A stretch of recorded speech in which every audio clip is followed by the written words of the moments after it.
to me. I like that. Has anybody listened to the audiobook? Like you just done the audiobook? We've got the Beckwiths over there. Good. Has anybody you've just I know for a fact Jonathan Haidt, the author, he was on the Today Show this morning. He's been making the rounds in large part of this book. So has anybody listened just to an interview that he's done? Like you're just kind of curious what this pastor guy was asking you to think through and talk about? Okay, so a handful of you, but many of you are trusting me to explain the information and content to you, which is awesome. So when I used to teach on camp, when I was on staff at a church in Little Rock about a decade ago, and I would teach on campus with Ouachita. Well, you're just like the average class of college students who don't do the reading and come to class, and you try to expose them to it. But I was fully prepared for that, and I expected that. So I'm so grateful for your honesty and your engagement in the process as we go forward. So let's start thinking about it this way for what we're going to talk about. So in a couple of sermons recently, I've mentioned my granddad as someone I spent a lot of time with as a kid.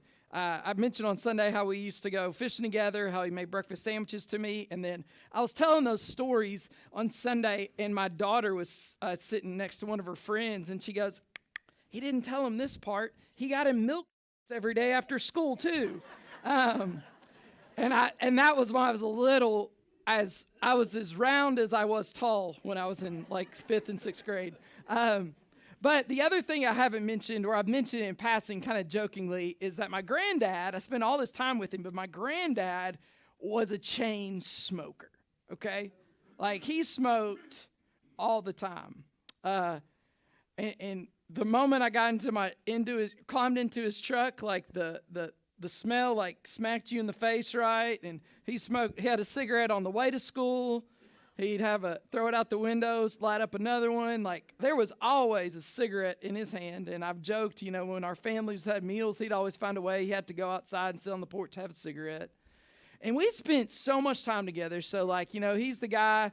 He's still the guy. He taught me when I was a little boy how to call the hogs. I remember sitting in his bedroom watching, it was Lindsey Howell and Keith Wilson. It was that kind of era of Razorbacks. That was when I was a kid, and right before Todd Day, and they went to the Final Four. He taught me how to call the hogs. He taught me how to run trot lines, taught me how to crappie fish, taught me how to drive his little boat out on the lake. But the one thing he never taught me how to do? Smoke a cigarette. That joker never put a cigarette in my hand and said, "Go smoke the cigarette." Because by that point in history, by the early 80s, right? So some of y'all remember when in our country, smoking was supposed to give health benefits, right? It didn't just not hurt your health, it added to your health, and everyone did it. But by the 80s, everyone kind of had begun to the cat's out of the bag, smoking's not healthy for you. So my granddad never gave me a cigarette to smoke because he knew my mom, his daughter, would lose her mind if he put a cigarette in my hand. But it never meant that the cigarette wasn't in his hand, right? Now we fast forward to today, and we kind of face a different risk, but a similar scenario. But we're not talking about our kids' physical health. We're talking primarily about their mental health. And as easily as we've all seen as moms and dads, we have this phone right here, right? This is my cell phone that never leaves my side. We keep it here. And from the time our kids are 2, 3, 4 years old, maybe even younger than 2, what are they doing? When they see that the phone in mom and dad's hand, what do they automatically do? They reach up for it and they want to hold it themselves, right? And as moms and dads, we've begun to be a little, and even grandparents, we'll throw grandparents in the boat with us, right? We don't want to have that constant conflict in our relationship. And so we're sure, we give it to them. Here's Angry Birds. Here's whatever game you're going to play. Here's Dora the Explorer. Here's Disney Plus, watch it on my phone while I'm going to the doctor or while we're carting through Walmart. And we let our kids do it. Because we view the phone less like a cigarette and more just like a toy, don't we? In fact, we make toy smartphones, right? So that kids can be like mom and dad. But we're beginning to see in our country a change in perception and perspective when it comes to putting screens, tablets, smartphones into the hands of our kiddos. Vaughn just told me right before this, like today, you said 42 attorney generals across the United States have requested that a health warning be put on social media websites, on social media channels. So 42, so that means 42 states, that includes red states, blue states, and purple states, right? Like, and every state in between. Like, everybody sees this as an issue that we're facing because, as Jonathan Haidt has kind of describes in his book, we are seeing, and it seems to be directly connected with our kiddos' exposure to screens and social media, this exponential increase in anxiety and depression. So let's go back to the cigarette analogy, okay? Right? The reason my granddad wouldn't put a cigarette in my hand is because by that time in history, we knew what? There was a direct connection between smoking cigarettes and things like heart disease, lung disease, and cancer. Can we all be in agreement on that? Like we knew there was a direct connection to it. So the question for us now is this. If throughout the course of this 4 weeks together, reading this book, observational learning you have from your own kids and grandkids, we begin to see that there is a direct connection between what? This right here and certain websites and apps and our children's experience of anxiety and depression. What do we as caretakers of children need to do in order to do what God's called us to do and to protect and nurture our kids? Does that make sense? Like, it's the same level of the decision is serious. And it will. Siri's already talking to me. See, like, this is what our phone does. It just listens to us the whole time. Don't talk to me. I don't want to talk to you. How do I make her be quiet? Okay, sorry. And that just like our parents and grandparents changed, we've got to change too. Okay? So here's how we're going to look at it and walk through it tonight.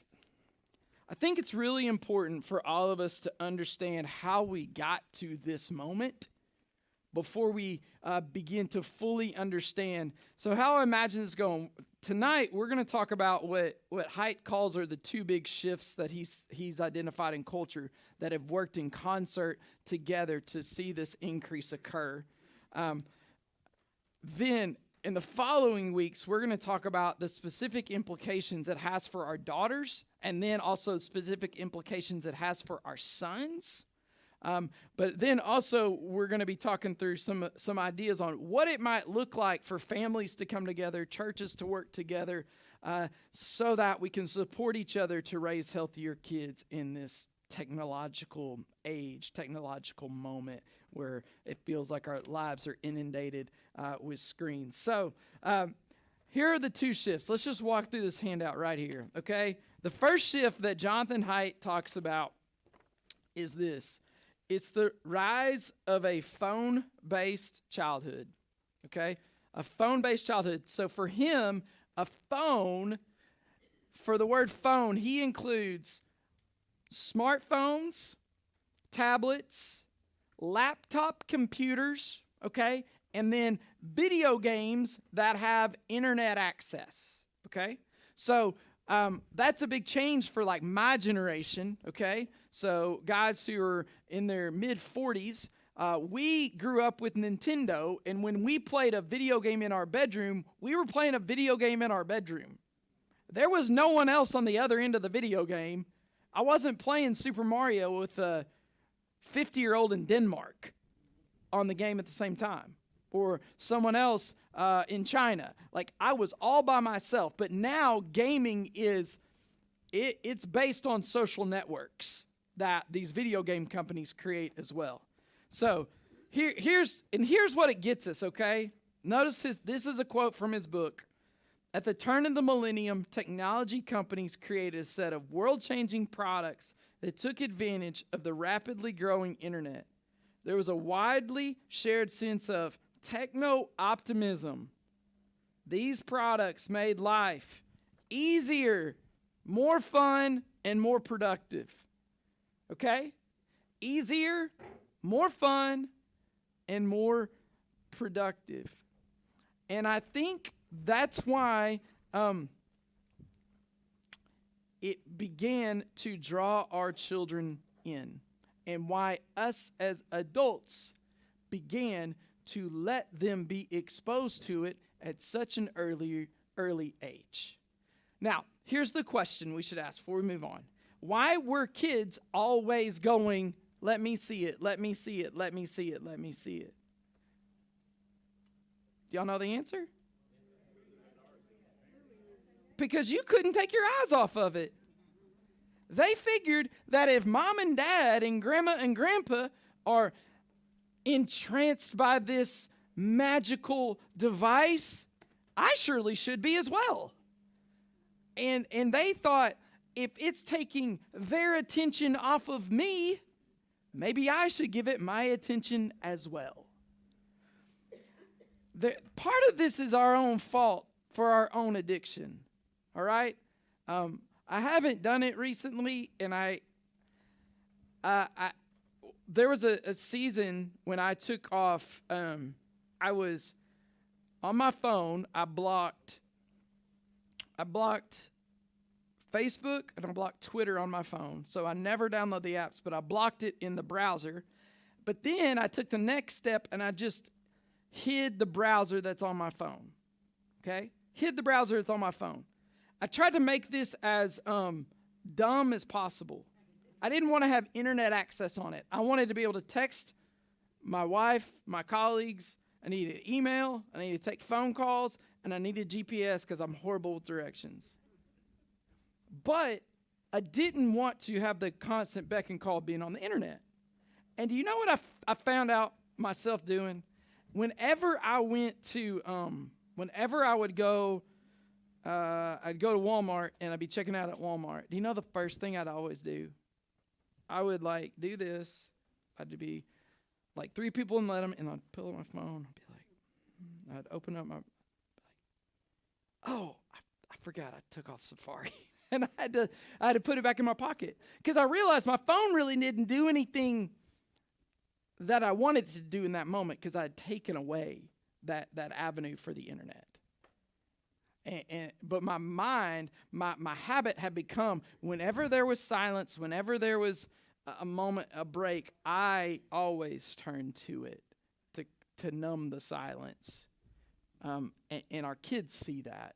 Our grandkids see that. And they realize you can't have a conversation without your phone, without looking at your phone. Like, you're struggling as the adult in the room to look people in the eye. You're struggling as the adult in the room to keep conversations going and keep conversations moving. So it's as important as we're talking about our kids, it's also on us. Like, we've got to create some healthier boundaries and realizing, yes, these devices can, in ways, if we take ownership of them, they can make life easier, more fun, and more productive. But if they own us, if they're the master and we're the slave, that's when the system gets turned on its head. And that's when our families suffer. So what happens timeline-wise is this. About the year 2000, that's around when I graduated high school. So I remember when we finally got internet at my house when I was in 8th, not 10th grade, something like that. You know, the dial-up modem. No one could call the house because I was on the internet, and you would hear it go, make that noise. Well, eventually I went to college, and then I had high-speed internet. So That's about the year 2000. 7 years later, 2007, do y'all realize that? Less than 20 years ago, that's when the very first iPhone was introduced. So all these changes have occurred in less than a 20-year span. Like that's when you're talking sociological change, like that is like lightning fast how quick all this stuff has occurred.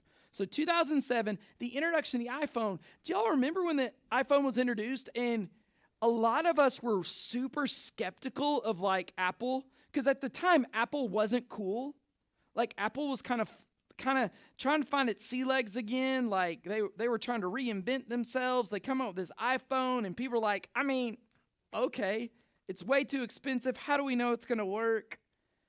And like, it never missed a beat.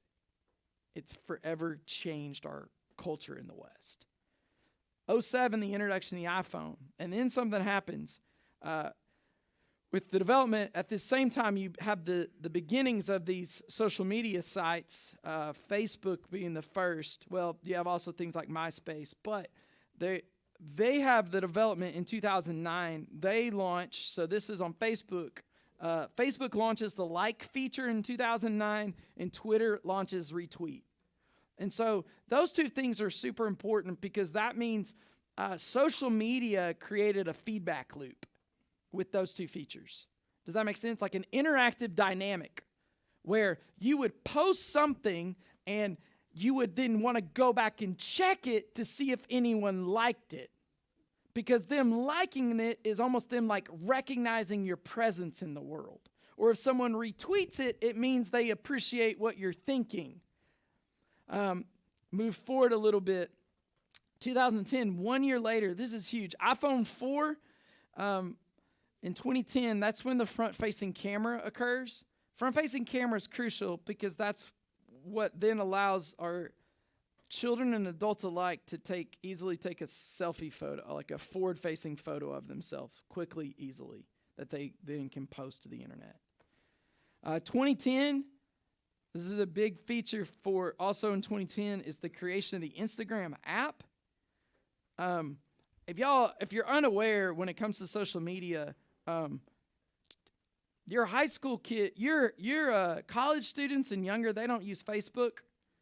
Facebook's for boomers and retirees, basically. Just being honest. The funny thing is Facebook, you remember when Facebook was founded? It was to connect people. It started like 6 college campuses to connect graduates of those universities. And now college students won't have anything to do with it. Instead, they're on Instagram, basically. Instagram, TikTok, other channels. But Instagram originally was just a web-based platform. And it could have a less impact on kids' lives if it was only web-based because they couldn't carry it with them in their pockets and it wasn't easily accessible. But once it's a web-based platform or an app-based platform, they can walk around with it. And then in 2012, Instagram experiences like growth 9 times over because Facebook acquires it.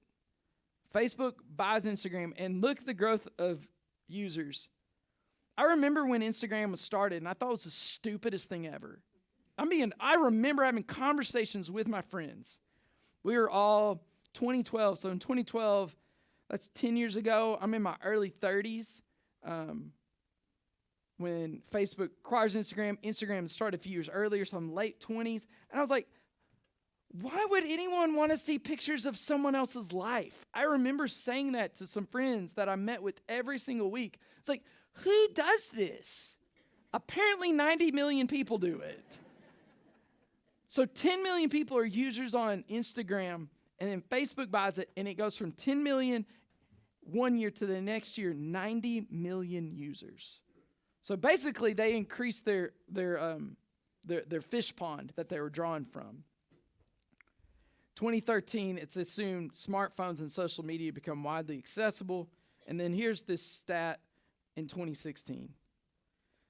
By 2016, check this, 79% of teenagers own a smartphone, and 28% of children ages 8 to 12 own a cell phone. Okay? So, by 2016, 79% of teens, 28% of children 8 to 12.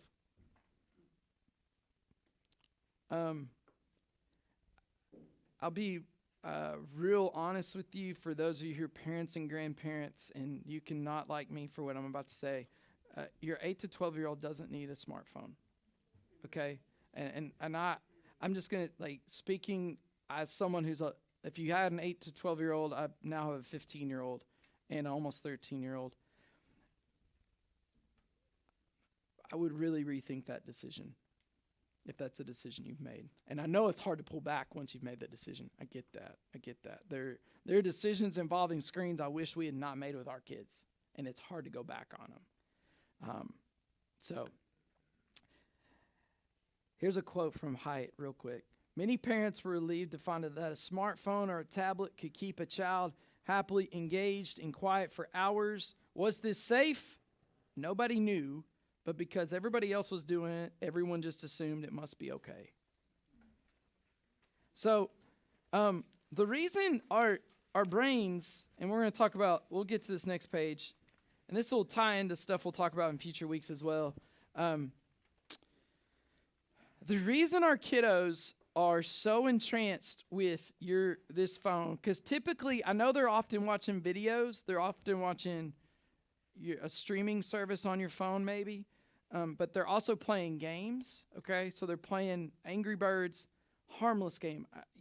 Harmless, okay? By that I mean there's nothing like violent, pornographic, horrific when you play Angry Birds. It's a flock of birds, okay? And you're trying to destroy things with like puzzles. And then there's all these other games. It could be card games, whatever. All these random sort of games. What you need to remember though is the reason your child wants to play Angry Birds over and over, which becomes really frustrating as a game. The higher you get on the levels and almost impossible to figure out, but eventually you do figure it out. It's because the algorithms built into these games, okay, are the same algorithms built into video slots, video poker, video blackjack, okay? Which is those algorithms that drive those games across the street, guys, right? Y'all it's that street, right? It's right that way. The algorithms that drive those games are built on this. They are built on, basically, it's like this randomized pattern of, randomized patterns of return. So if you play it long enough, you'll get a return. And the algorithms figured out they're going to play, and just at the point where you're tired of playing, you're going to get the return. And you know what you do once you get the return? You play and you play and you play till the point where you're going to leave it and it gives you the return. And you're going to play and you play and you play. And it's the same thing with the games that are on our phone that are every game that you download from the App Store that goes into your kids' hands that is free and that's advertising based, okay? All of those games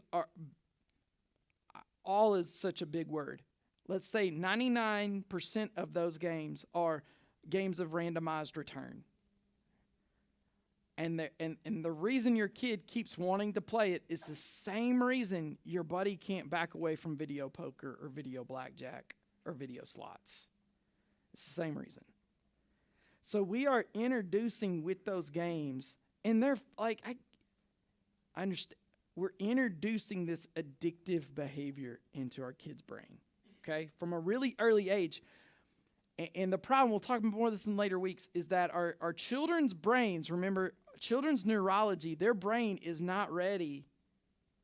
And it is so like wet cement still going to be formed that it doesn't even know what it's doing.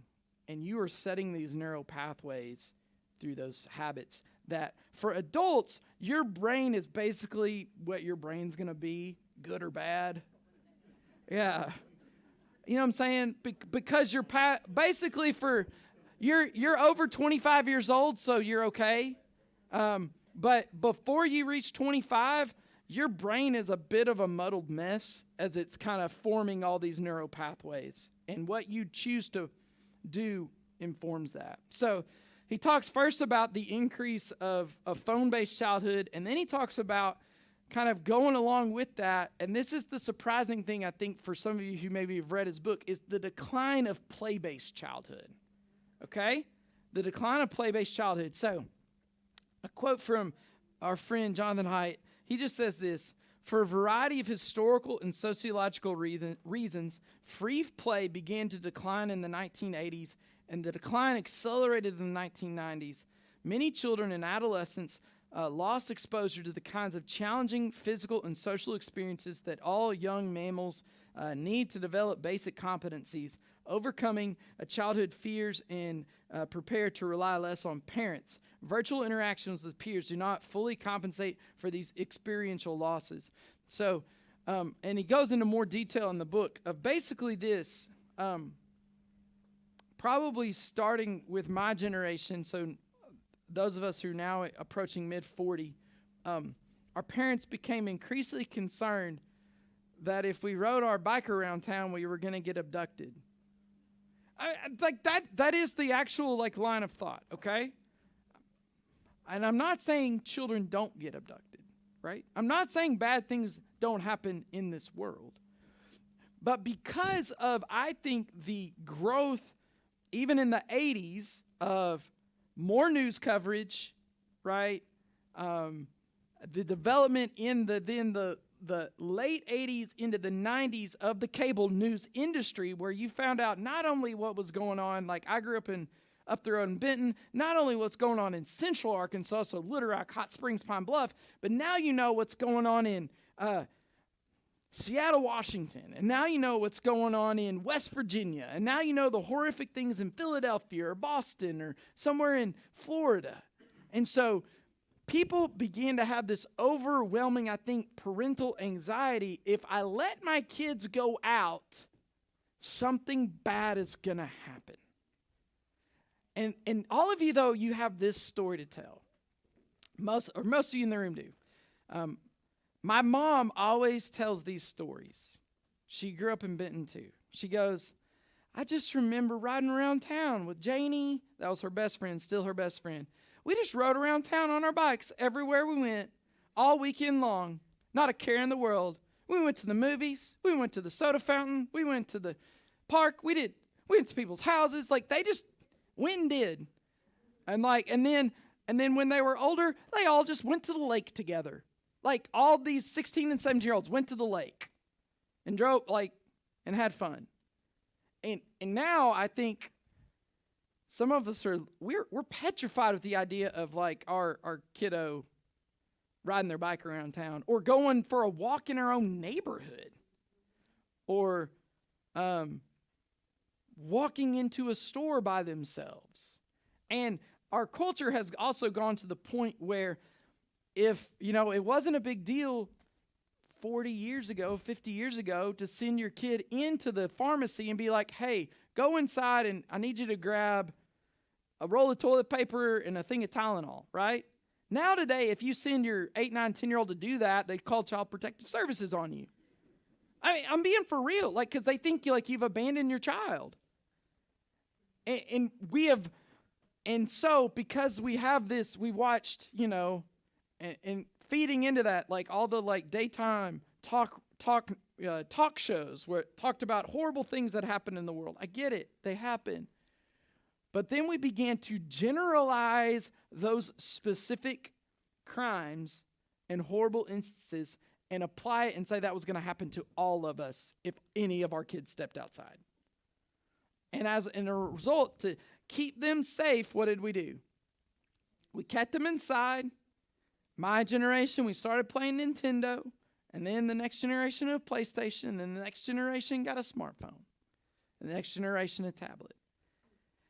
And so there's no play-based childhood, right? They don't go outside because we don't want them to get hurt. We're also just we're fearful of broken bones. We're fearful of injuries to our head. It's not that we don't teach our kids to be safe, but they can also experience and enjoy the world. And what you see then with those two things is that the relationships that our children experience, there's a breakdown, okay? So he talks about the 4 characteristics of real world relationships and characteristics of virtual relationships. And this is a story I told, I don't know if I think I told the Wednesday night group a couple weeks ago, but it goes to this, okay? Because our kiddos, because there's an increase of a phone-based childhood and a decrease of a play-based childhood, our children no longer know how to interact with their peers when they're next to them. They no longer know how to have a real-world relationship with people who are their own age. If you don't believe me, go hang out with a group of junior high kids or high school kids in one place.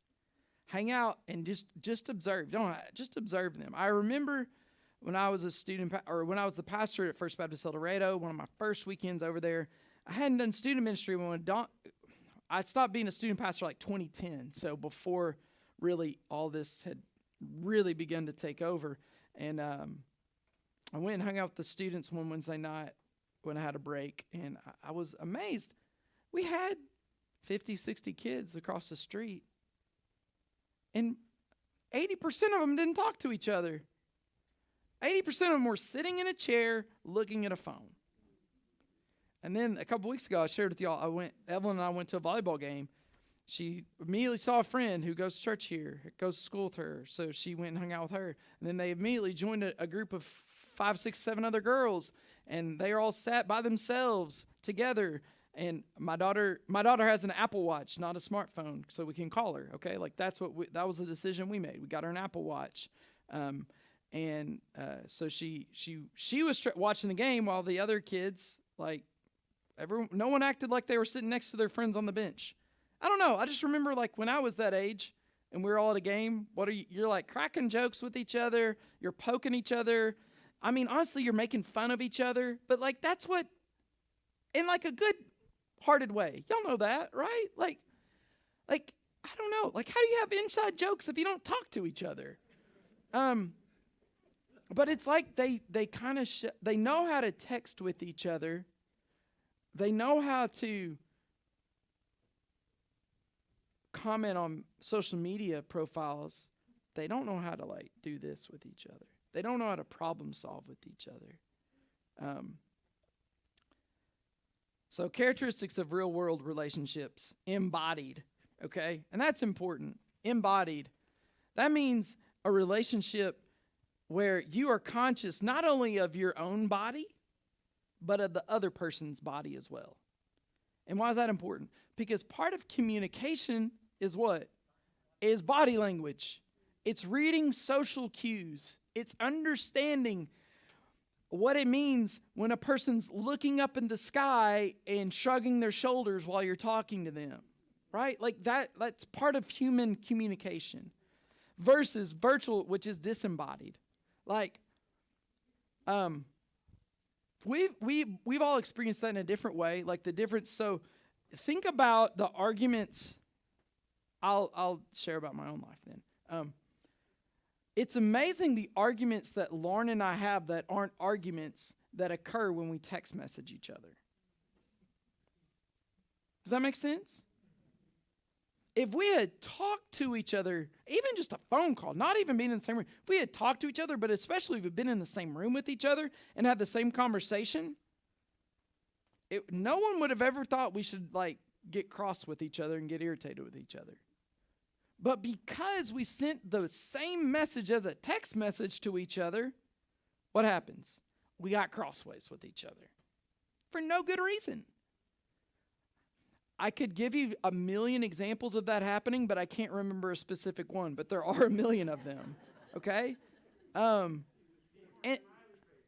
what'd you say? More smiley faces. Yeah, exactly. More emojis. Just more. Exactly. Thumbs up. But I think our kids, like they are, I think part of the conflicts we see among our students and children is because they're having these conversations that you cannot detect tone, you cannot detect intent, motivation, or purpose in them. Synchronous versus asynchronous. So real world relationships. Real world relationships occur in real time where you have to take communication cues from the other person. Versus asynchronous where communication just, it doesn't happen in like a linear, like causal, like A then immediately leads to B. Like it's the, in text message world, it's when one person sends a text message and then they immediately have the bubbles right below yours, so they're sending it and you're replying to, right? So in asynchronous, even if you're talking at the same time, you're talking over each other. You're not waiting for the other person to finish, which ultimately we know communication-wise, that inevitably leads to conflict. Okay?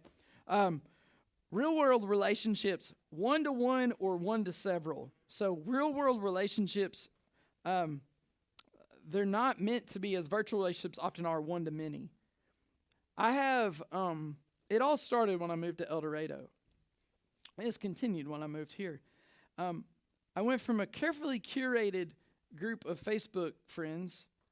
Most everyone that I was a Facebook friend with, I had either gone to high school with, college with, or I knew from the church I served in Little Rock. And then I moved to El Dorado, and everyone in El Dorado wanted to be Facebook friends with the pastor at First Baptist Church. They had never been to that church before, but like everybody, and then similar things happen. Like there's just a lot of y'all, and so like I have this great group of people, but our bodies are not meant to have a one-to-many ratio of relationships when it comes to communication. It should be one-to-one or one-to-several. There's a breakdown that occurs when one-to-many, because eventually there's going to be a person in the many that, or typically when it's one-to-one or one-to-several, those relationships have the best interest of each other at heart. But as you open the circle wider and broader, there's someone who doesn't have the best interest of the other person's at heart, and they're willing to hurt and tear down the other person. High bar for entry and exit, he talks about that. So real world relationships, there's a sense in relationships that are in real world that you're willing to invest in them, and if they get broken, you want to repair them. Versus a virtual relationship is easy in, easy out. I'm going to block you. I'm going to cancel you. I'm going to unfollow you. Relationships are disposable.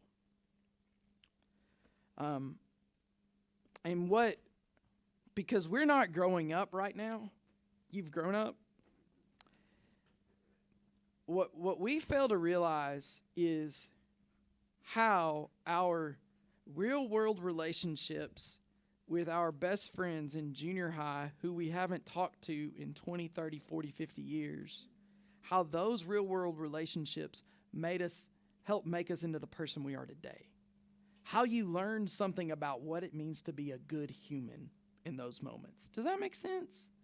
Like how you learned something about respect, how you learned something about how to honor your body and honor the other person's body, how you learned how to listen, how you learned how to work through a difficulty and to get along. I mean, I just remember like one of my good friends, we had spent, like the classic scenario with kids, you like spend the night with each other and then one of you just stays too long. Have y'all ever had that happen before? Where he just kind of began to bug the snot out of you. And so like we were playing a dunk ball in my room on the little goal in my room, and he went up for a dunk and I just like tackled him because he was driving me nuts. And I was like, "It's time to go home, buddy." And he went home. He went home, but you know what? We were friends later. I mean, we were fine when we got to school on Monday, the next time we saw each other. It's just like we just needed a break. But you don't learn that in like the virtual playground. You learn like that you need a break when you're together in the room and you've been together. Okay. So let's just skip down to this bottom. So he brings it together that overprotection in the real world, underprotection in the virtual world, they are the major reasons why children born after 95 have become the anxious generation. All right.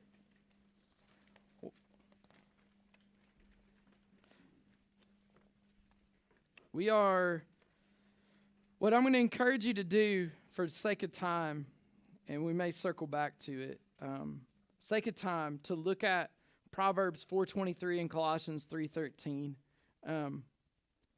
and to think through that first point, the first two shifts that we talked about, and how God's word helps us think through the importance, first, of the role of the parent in setting the direction of the child's life, and how putting a smartphone in a child's life may be setting the direction of our kid's life towards a destination where we don't want them to arrive.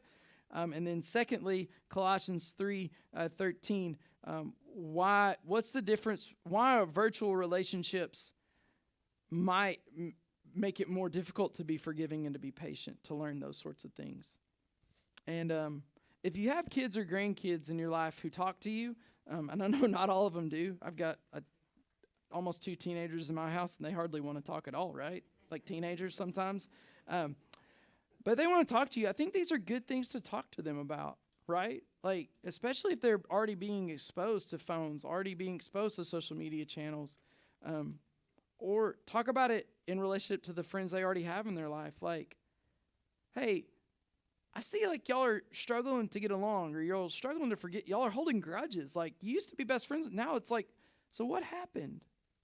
And then, like, figure that out. Like, how might that have been different if the relationship wasn't mediated through a text messages and it was mediated through one-on-one interactions, and how that sustains it? So, okay. Here's the basic surge that we're seeing, okay? Anxiety and depression. First, I would say this. For those of you in the room who suffer from anxiety or depression, or your children suffer from anxiety or depression, those are not words that should be received as shame, okay? They shouldn't be received as, I'm less than, okay? If you or your child, grandchild suffer from anxiety or depression, it's okay and good to see a counselor, okay?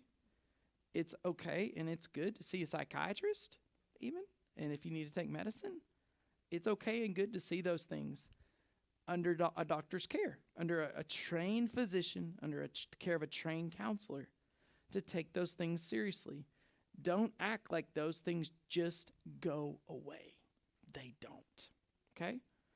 If your kid, if your wife, if your friends told you, I have cancer, you wouldn't tell them, toughen up. Right? Right? Yes? Yeah, you're welcome. Yeah. No, it's real. There are a variety of factors that cause it, okay?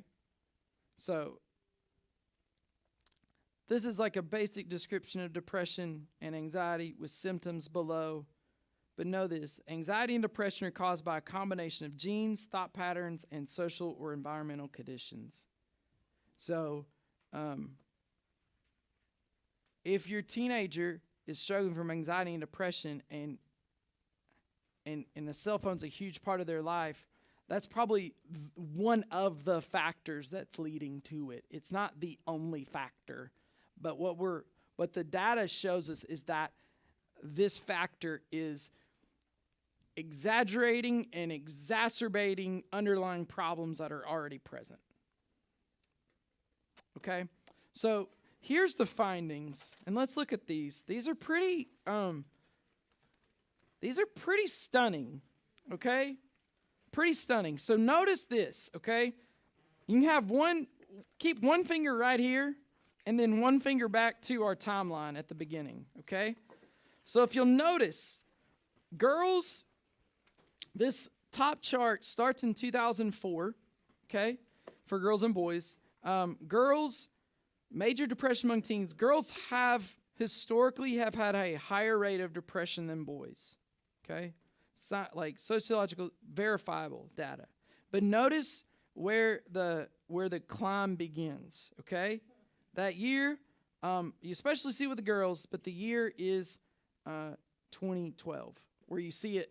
The flat line basically begins to slowly creep before it then like goes like a hockey stick and goes straight up. Right? And so what happens in the year 2012, what happened there? Facebook acquires Instagram. And before that, a couple years before that, 2 years before, forward-facing cameras. And so, again, like now that the data, we have enough years behind us and enough data available that it seems too coincidental. Something happened for that big a shift, because then by the time you reach 2022, okay, look at that. 135% increase from 2010 to 2022 for girls. 161% increase for boys since 2010. From 2012 to 2020, depression becomes roughly 2.5 times more prevalent. And it's an increase that happened across all races and social classes. It's an increase. So the charts I didn't, if you've read the book, you've seen these charts.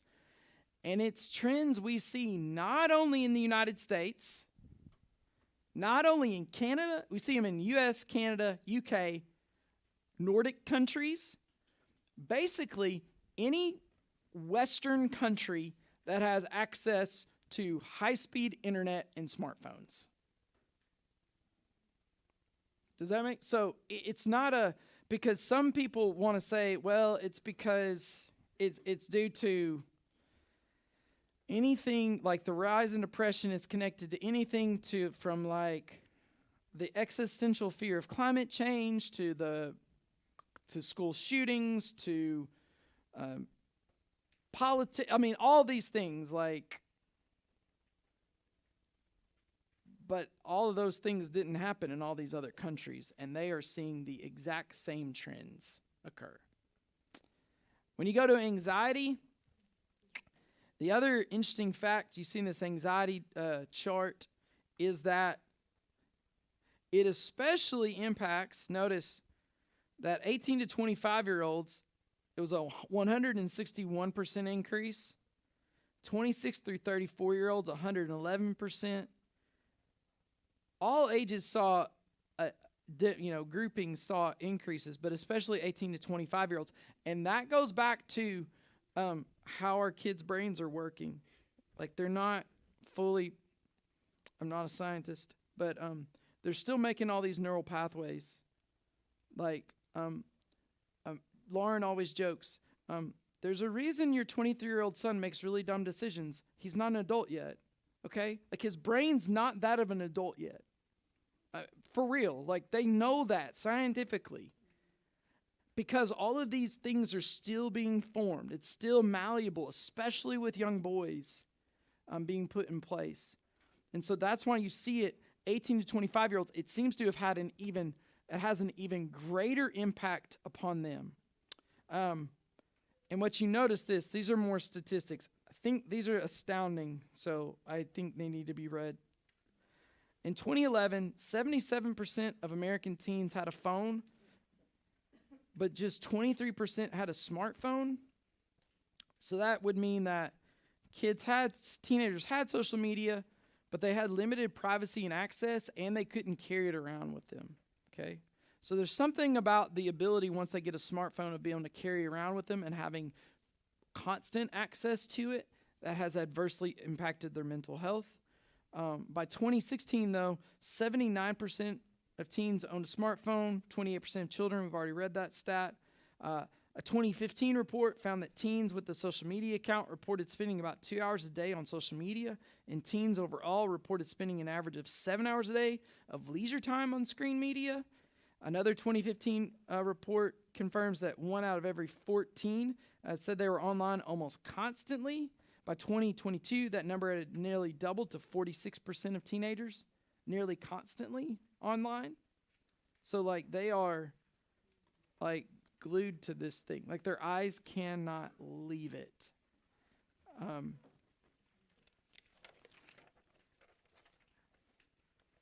And I think before we go much further, one other kind of point, and I don't know if y'all may not have ever had this experience.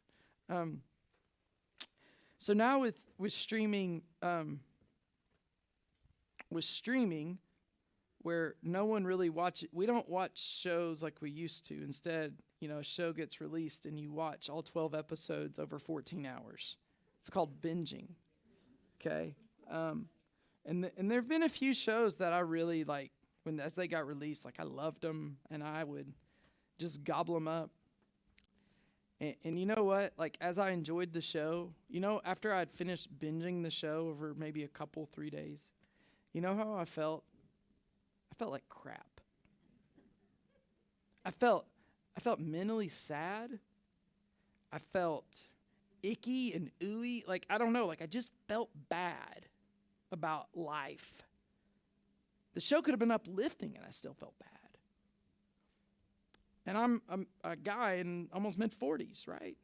So imagine that same experience for young kids who can't get away from the screen as they consume this content.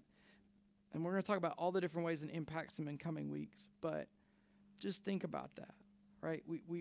They're feeling that way. That's all I'm trying to say. They're feeling that way when they're almost always looking at their phone. They feel icky, ooey, nasty, exhausted, sad, depressed. Like it gives you all those negative feelings.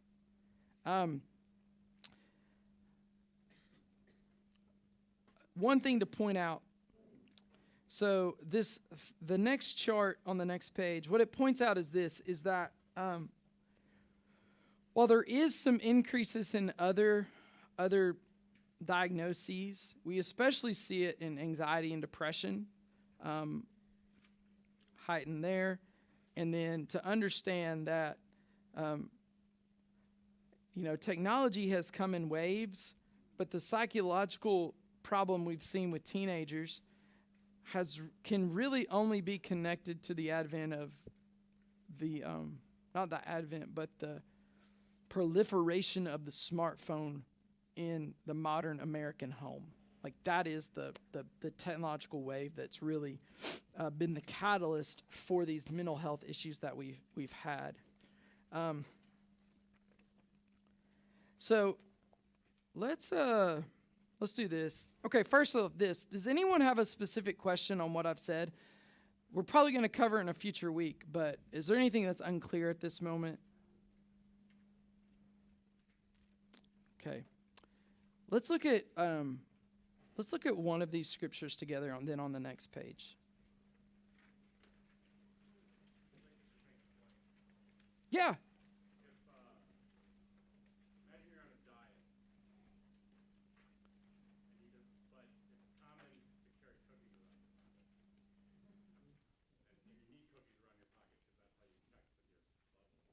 Yeah.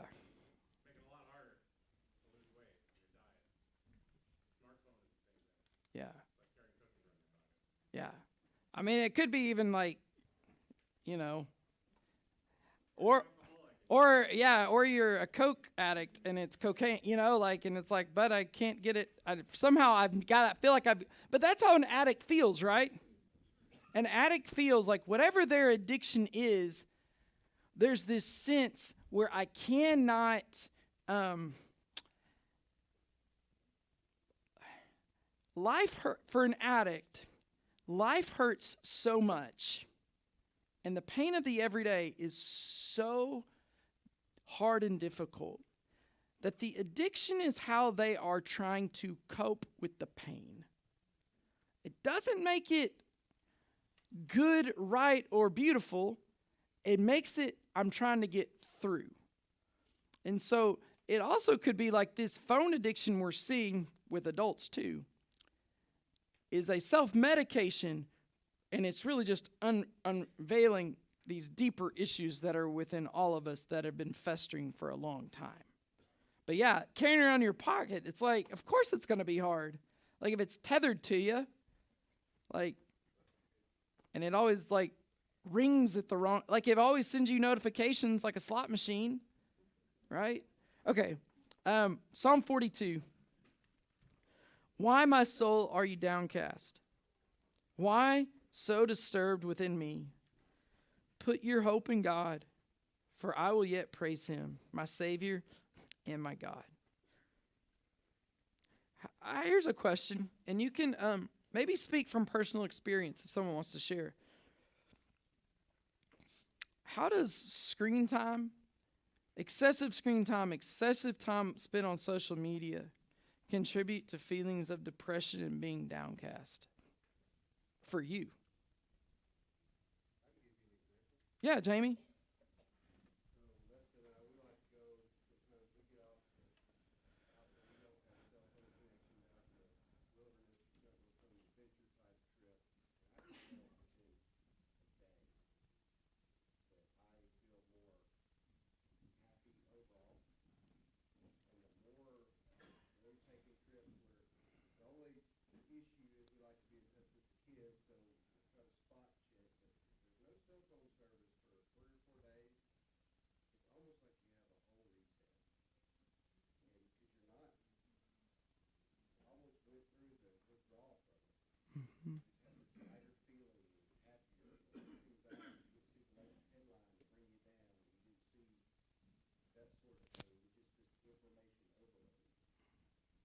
Yeah.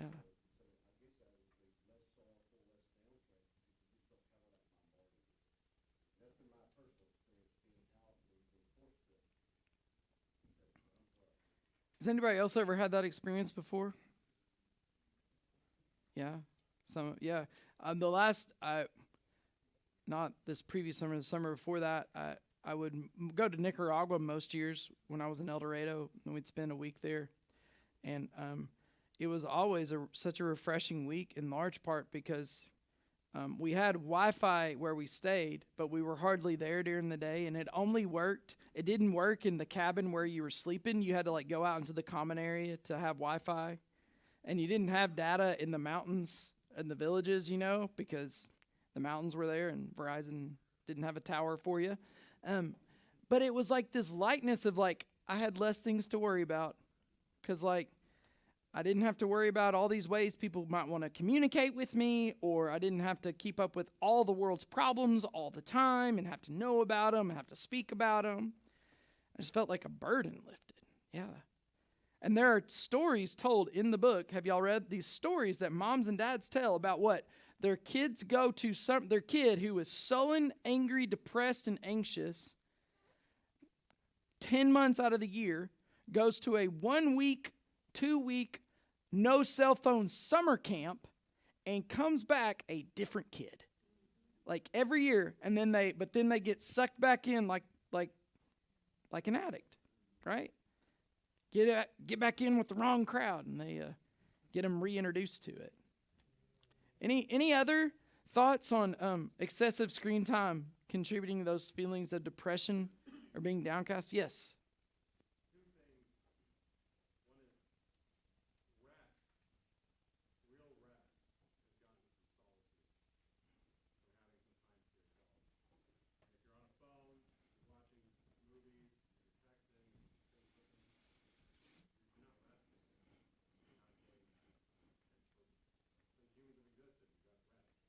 Yeah. Yeah.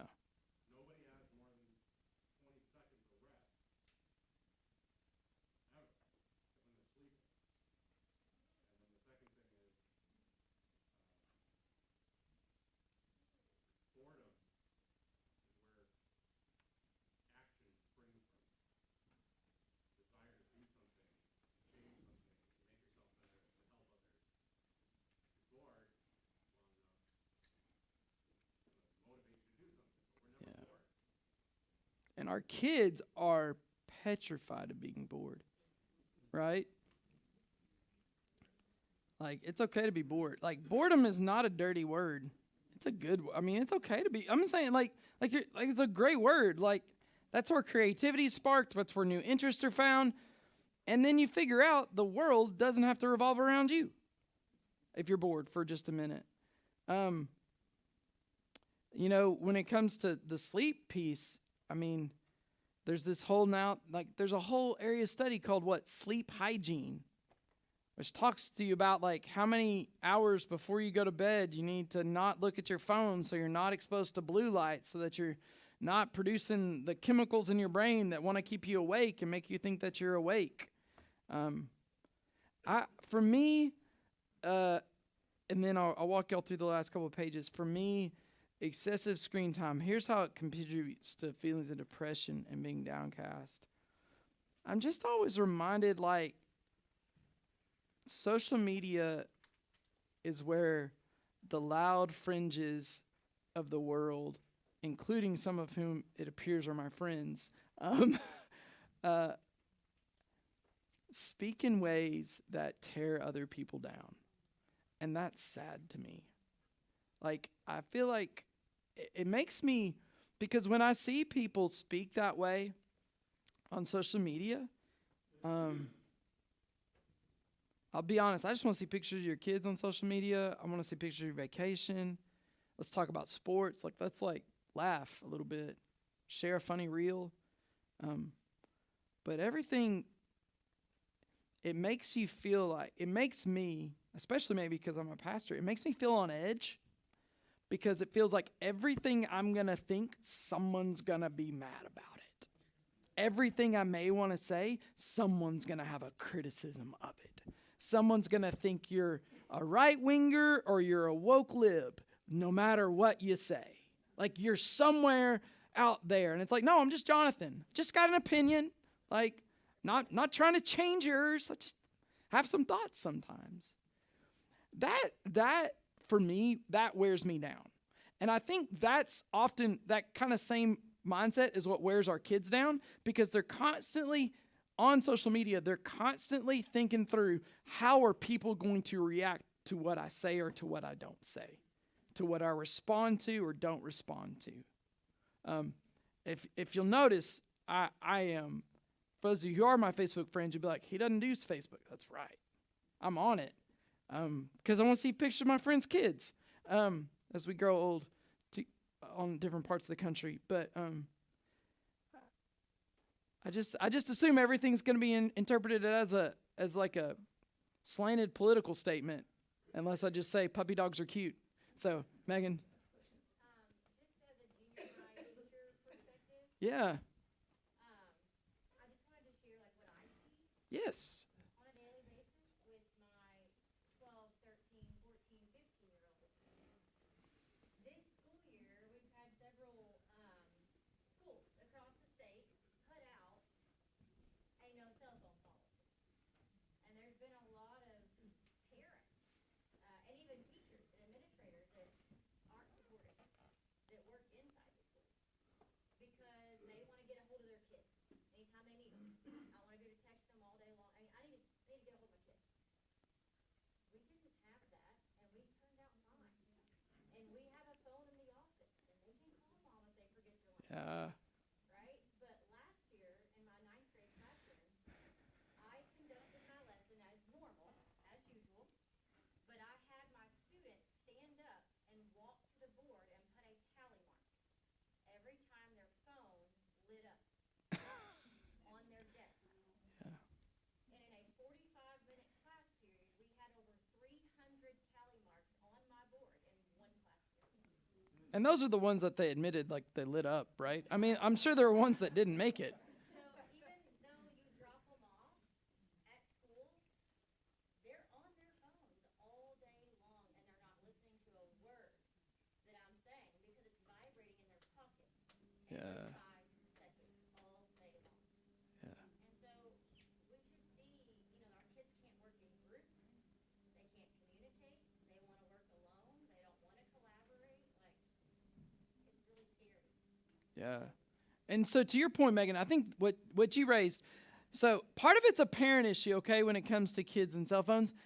Parents are like, well, I need to be able to text my kid in the middle of the day. It's like, no, they're at school, okay? Parents, we can't, the umbilical cord is no longer attached, okay? It is, like, it's a silly, I mean, it's a biological image, But we have to let them go. And that goes back to what this point we talked about earlier, of overprotective parenting. Like that's they need a cell phone so I can get a hold of them while they're at school.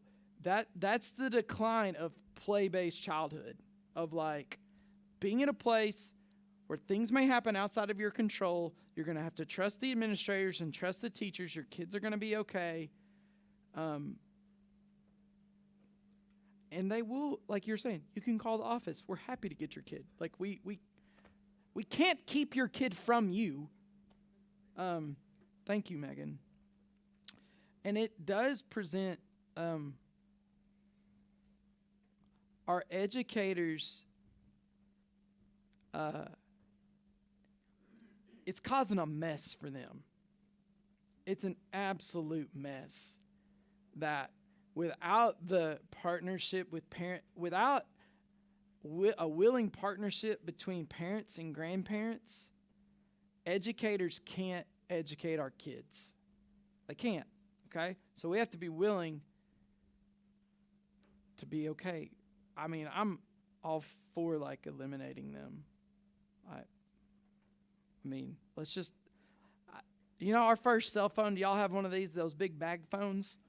Yeah. We had a big, that big I think it was a Motorola.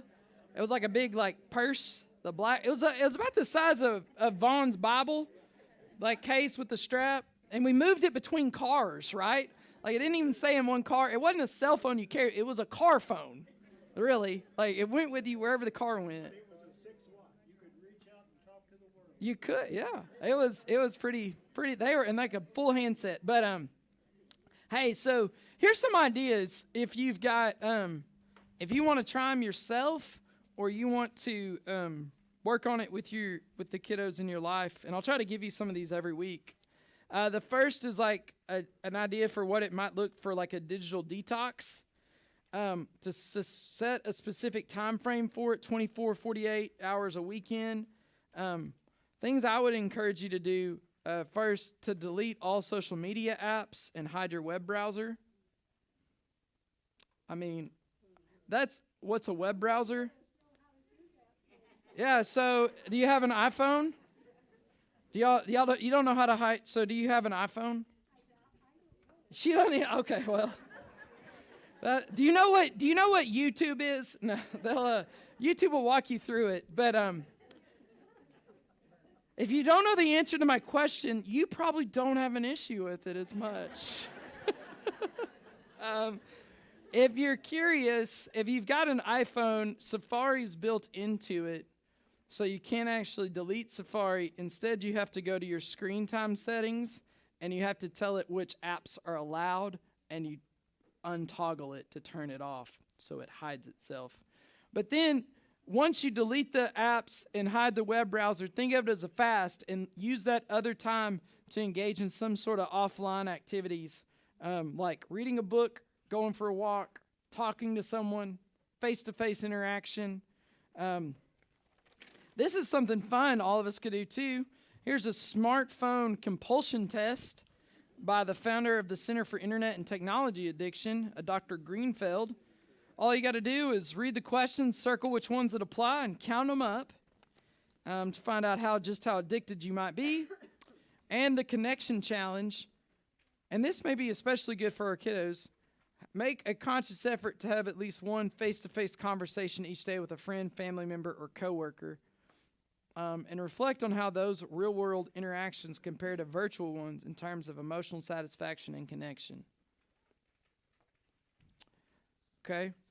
Those are some ideas. So again, in coming weeks, what we'll do is we'll talk about specifically the mental health impacts as they speak. We'll talk a little bit more on why our children need play, even as they become adolescents and teenagers, why they need certain aspects of play in their life. We'll talk about the specific impact we've seen on the mental health of our daughters, specifically how it's impacted our sons, and then just kind of see where it goes from there. We've got several more things to talk about. Thank y'all so much. If you have a friend who couldn't be here tonight, we'll do it again on Sunday night at 5 o'clock, this same handout. And then next Wednesday night, we'll take a step forward with week 2.